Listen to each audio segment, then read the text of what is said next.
Welcome to New York, the Raptors and the Knicks in a back-to-back playoff-style atmosphere as they'll see each other consecutive nights, Paul Jones and Sherman Hamilton. And Sherm, a lot of things going right for the Raptors. This is the end of a 4-game road trip broken up by Christmas, but 2-1 in the first 3 games through the Southwest, playing very well, playing very confident, 2 wins and a very competitive game in San Antonio. Absolutely. There's a lot to be happy about this road trip so far for the Raptors. I think when you talk about even the loss to San Antonio, this team played good basketball. They took San Antonio to the wire, and a lot of the elements that got them the wins in Oklahoma City and Dallas were present in San Antonio. They just weren't able to get over the hump.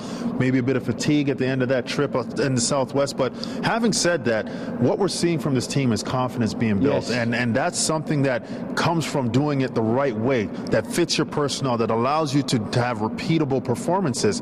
I think the Raptors are getting that right now, and it's great to see them do it against quality opponents. You talk about Dallas, Oklahoma City, the Spurs. Those are some top teams in the Western Conference. They were able to compete, come out with some W's, and still come out of that West Coast trip where a lot of people thought they'd be 0-3. They came back 2-1. Sherm, a guy that will have the spotlight on him. You talk about New York and the spotlight. Kyle Lowry, they were actually chanting his name last week in New York. A lot of the New York media spoke to him today. Kyle's saying the right things, but we know, having seen this guy, he's playing his best basketball as a Raptor, Sherm. People talk about potential for DeMar DeRozan to be on the All-Star team with the team, maybe in the top half of the league around All-Star break.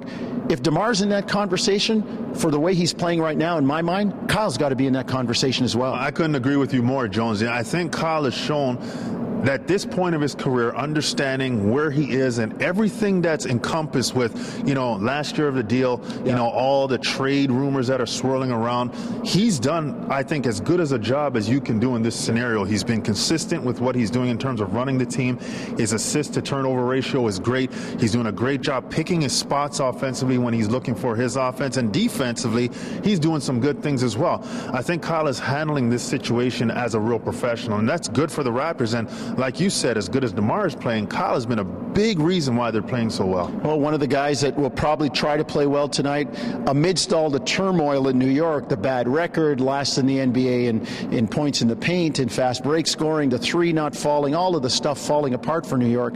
The one guy that likes to play well, or would like to play well against his former team, is Andrea Bargnani. No question about it. I mean, they say the right things, they act like it doesn't matter, but the reality is they want to stick the dagger in their former team, and Andrea's going to be no different. And he's a guy who's had some great games in terms of being a New York Knick, and then he's had those games that we've seen as people who've covered him for years, the inconsistency that can come with his game. The understanding that you're coming to a market like New York can be very daunting. And I think for Andrea Bargnani, he's in the midst of it. He's realizing what it's about, and it's got to be difficult to maneuver.